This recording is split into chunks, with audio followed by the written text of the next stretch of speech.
이 시간 다 함께 찬송가 382장 찬양 드리시면서 새벽 제단을 주님 앞에 드리겠습니다. 찬송가 382장 너 근심 걱정 말아라. 찬송가 382장입니다.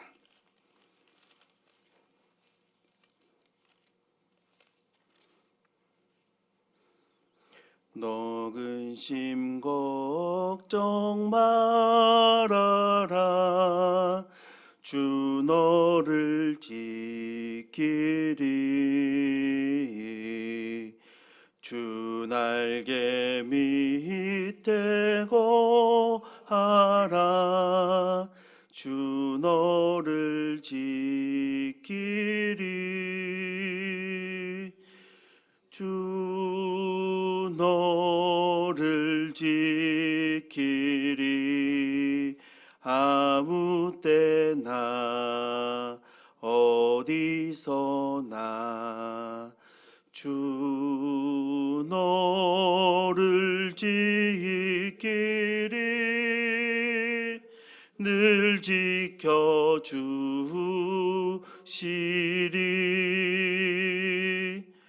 어려워 낙심될 때에 주 너를 지키리.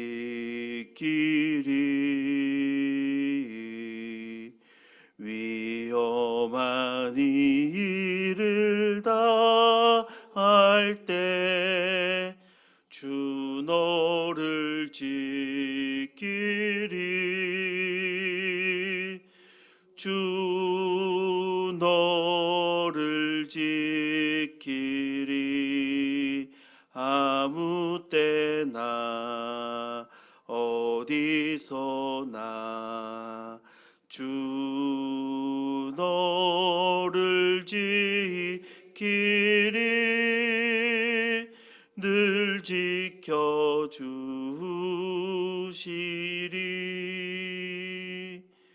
너 쓸 것 미리 아시고 주 너를 지키리. 구하는 것을 주시며 주 너를 지키리.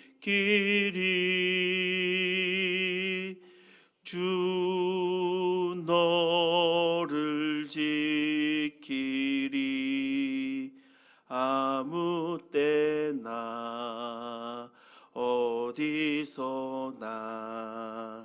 주 너를 지키리. 늘 지켜주시리.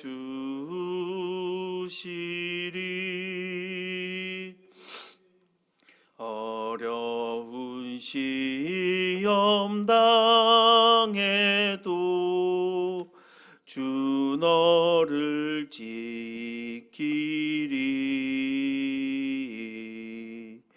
구주의 품에 거하라. 주 너를 지키리. 주 너를 지키리. 아무 때나 어디서나 주 너를 지키리. 늘 지켜주시리.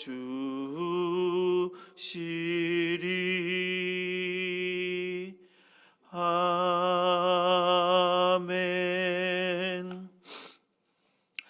사랑과 은혜가 풍성하신 하나님, 오늘도 이른 아침 우리로 예배케 하시니 감사합니다. 지난밤 우리의 평온함이 우리를 늘 곁에서 지켜주시는 우리 아버지 하나님의 한결같은 사랑 안에 이루어졌음을 감사로 고백합니다. 그리고 새날을 허락하셔서 기대감을 가지고 하루를 시작하게 하시니 감사합니다. 우리의 시각이 주신 은혜 속에 감사를 찾아가는 것에 익숙하게 하여 주시옵소서. 세상을 살다 보면 없는 것, 부족한 것에만 우리의 시각이 빼앗긴 채 불만족스러운 삶을 살아갑니다. 그러나 자세히 들여다보면 이미 우리 하나님은 때에 따라 필요에 따라 우리 삶을 가득 채워주시는 은혜를 베풀어 주셨습니다. 그것을 우리는 우리의 욕심 속에 발견하지 못합니다. 우리의 욕심은 더 많은 것을 주실 것에 기대합니다. 주님, 바라옵는 것은 풍족하지 아니할지라도 만족하는 것을 아는 삶을 살아가는 우리 모습이 되게 하여 주옵소서. 허락하신 작은 것에 감사함으로 그곳에서 기쁨을 얻고 그것을 나누는 삶을 살게 하여 주옵소서. 받으려고만 하는 그런 모습이 아닌 받은 것을 흘러내보낼 줄 아는 우리가 되게 하여 주옵소서. 오늘 우리는 말씀으로 하루를 시작합니다.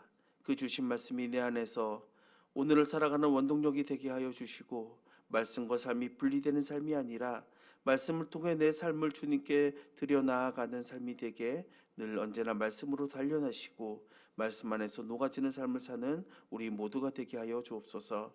오늘 내게 주신 하루의 삶을 기대합니다. 나를 통해 확장될 하나님의 나라를 기대합니다.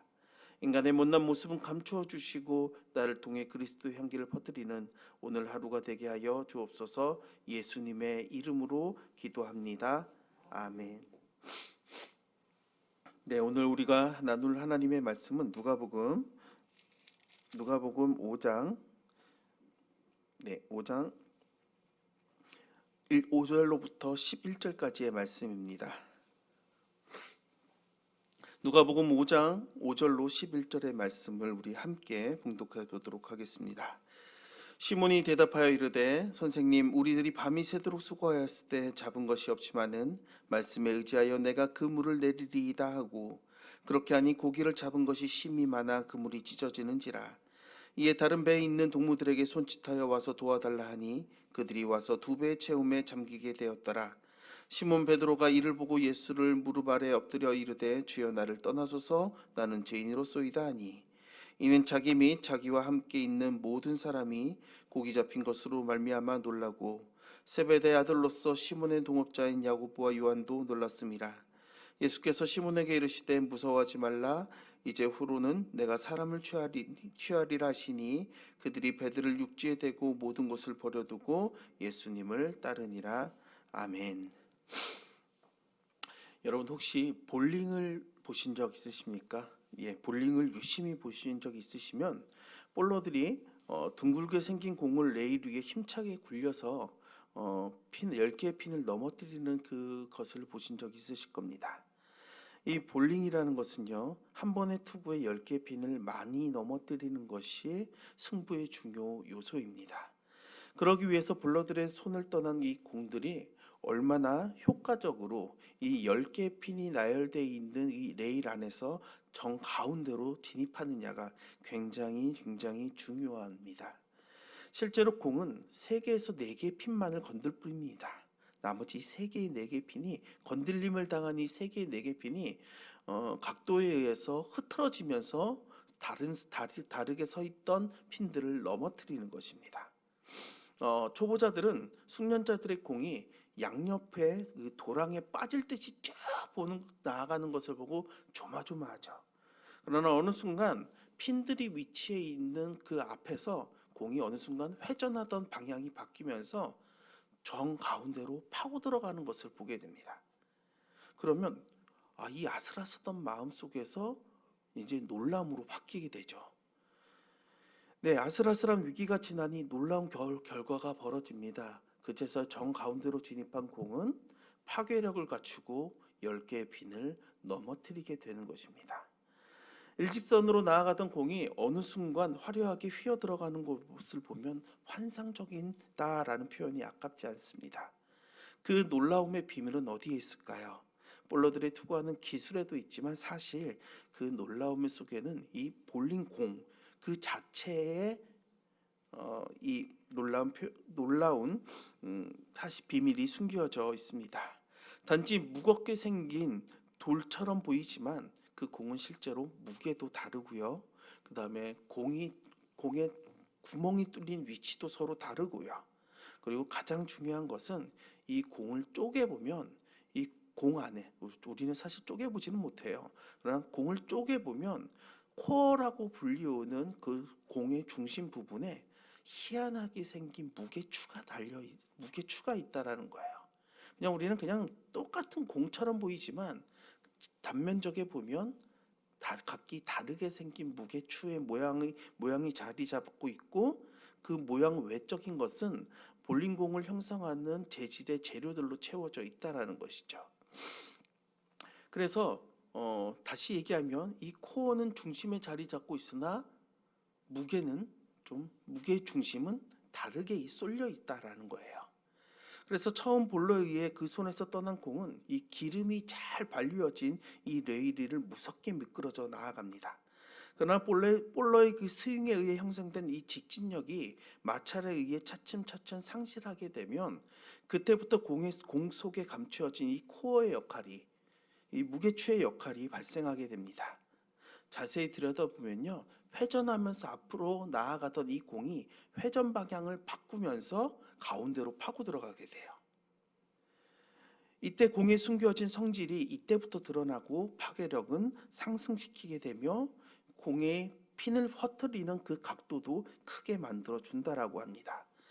직진력이 소멸할 때 회전력이 상승한 것입니다. 이렇듯 우리 하나님은 우리 안에 이 코어처럼 역사하신다라는 생각이 듭니다.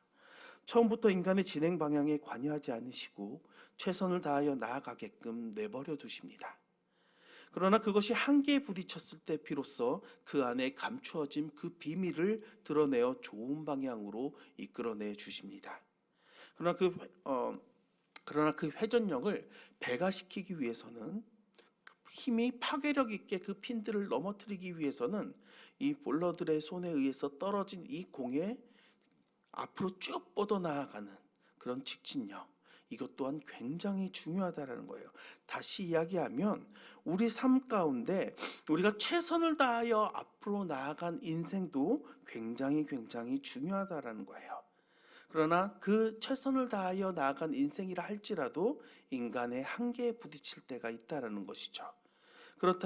그때 비로소 하나님의 도움을 우리는 경험하게 된다는 것입니다.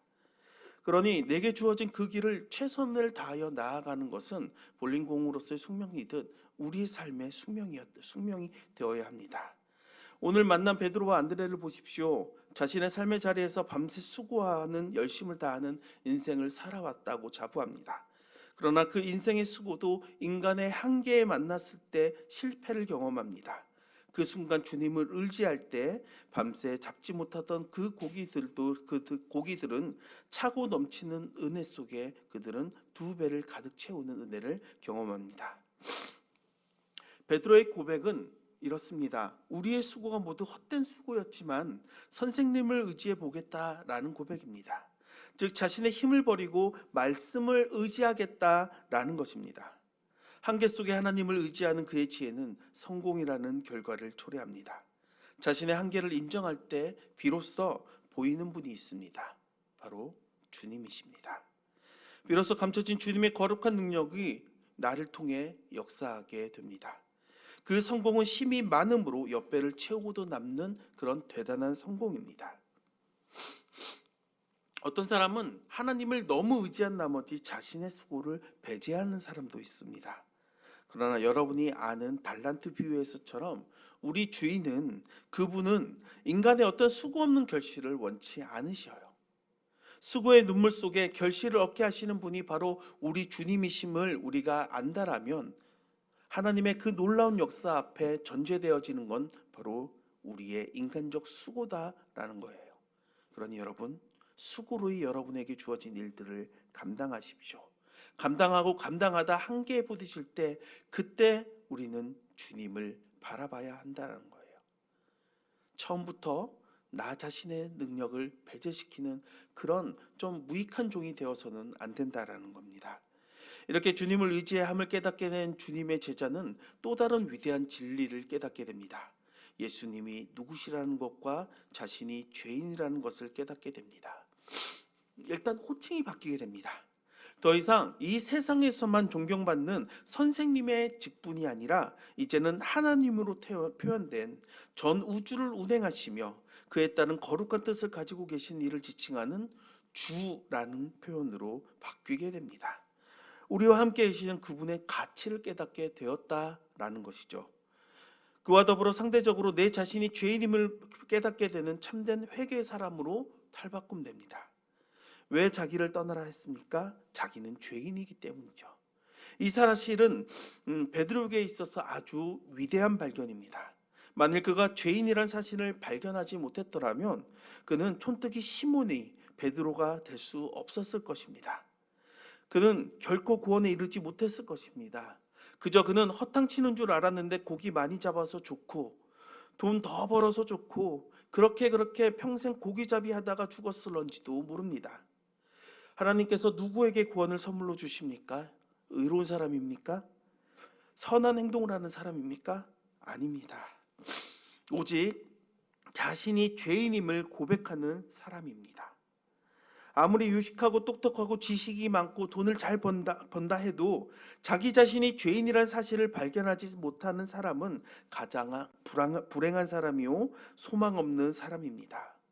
왜 예수님께서 율법을 잘 지킨다는 서기관과 바리새인들을 책망하십니까? 그들이 자칭 의인이라 하였기 때문입니다. 반면 왜 창녀들이나 세리들에게 긍휼을 베푸셨습니까? 자기들이 가장 큰 죄인이라 했기 때문입니다. 주님을 의지함으로 자신의 위치와 처지를 바로 아는 우리가 되어야 할 것입니다. 내 안에 숨겨진 그리스도의 선한 힘이 내 앞에 이어진 세상의 풍파 속에 그것을 능히 극복할 힘을 가지고 살아가는 믿음의 사람으로 우리를 탈바꿈하십니다. 여러분은 하나님이 여러분을 사랑하고 계신다는 그 사실을 확신하고 계십니까? 그리고 사랑하는 자녀들에게 무엇인가 좋은 것을 주시고 싶어 견딜 수 없어 하시는 그 하나님의 마음을 읽으십니까? 또한 하나님이 주시고자 하는 모든 은혜와 축복이 받기를 여러분은 간절히 원하십니까? 그렇다면 이 말씀을 잘 들으시길 바랍니다. 하나님은 우리에게 독생자를 주셨습니다. 그런데 무엇이 아까워서 다른 것을 안 주시겠습니까? 누가복음 6장에 보면요, 주시고 싶어하는 마음이 얼마나 간절한지 후하게 되어서 눌러서 흔들어 넘치도록 쌓아 안겨주리라 라고 말씀하고 계시죠. 우리는 이런 하나님의 마음을 잘 압니다. 그런데 왜 모든 것이 내게 와닿지 않느냐? 아는 것으로만 은혜와 축복이 아는 것으로만 만족하기 때문입니다. 그것을 내 것으로 만드는 방법은 바로 순종에 있습니다. 죄송합니다. 베드로가 순종했기에 고기를 잡을 수 있었던 것이지 만일 순종하지 않았다면 준비된 고기는 많았으나 한 마리도 잡을 수 없었을지도 모릅니다. 마찬가지입니다. 예수님의 가나안 혼인잔치의 기적들은 하인들로 인해 물로 가득 채운 항아리 안에서 이 하인들이 물인 줄 알매도 불구하고 하객들에게 포도주를 내어주는 그 행위 속에서, 물을 퍼서 나누어주는 그 행위 속에서 예수님의 놀라운 기적이 일어났다라는 것입니다. 순종은 의심이 배제된 철저한 믿음과 확신 속에 이루어지는 것입니다. 오늘도 하나님은 순종하는 자에게 은혜를 베푸시며 순종하는 자만이 축복을 받을 수 있음을 우리 삶 가운데 일깨워 주실 것입니다. 사랑하는 태능교회 여러분, 베드로가 말씀에 의지하여 그물을 내렸던 그 모습을 기억하십시오. 자신이 그리스도로 인하여 죄인됨을 깨닫고 변화의 중심에 선 사람이 되었듯 우리에게 주어진 삶의 바운더리 안에서 최선을 다하는 삶, 그리고 그 끝에 나를 바꾸며 나를 천국 백성으로 살아가게 하시는 하나님의 선한 의도를 읽어낼 줄 아는 우리 모두가 되기를 소망합니다. 오늘도 나만을 주장하려는 삶의 태도 안에서 내 안에서 역사하시는 그분을 드러내 나아가면서 여러분의 삶과 이끄시는 그 손길 안에 조화로운 삶을 살아갈 줄 아는 그런 유익한 종들이 되시기를 소망합니다. 하나님은 오늘도 여러분을 선한 길로 이끄실 것입니다. 그러나 그 선한 길 속에는 여러분의 열심히 있는 모습으로 나아갈 줄 아는 결단이 있어야 하고, 그 결단의 끝 속에 하나님만을 붙잡고 가겠노라라고 하는 확고한 믿음의 확신이 있어야 하고, 그리고 무엇을 명하시든지 나아가겠노라고 하는 그 순종의 모습이 반드시 필요합니다. 사랑하는 여러분, 오늘 그런 삶이 여러분 앞에 놓여지기를 간절히 소망합니다. 기도하겠습니다. 하늘에 계신 우리 아버지, 아버지의 이름을 거룩하게 하시며 아버지의 나라가 오게 하시며 아버지의 뜻이 하늘에서와 같이 땅에서도 이루어지게 하소서. 오늘 우리에게 일용할 양식을 주시고 우리가 우리에게 잘못한 사람을 용서하여 준 것 같이 우리 죄를 용서하여 주시고 우리를 시험에 빠지지 않게 하시고 악에서 구하소서. 나라와 권능과 영광이 영원히 아버지의 것입니다. 아멘.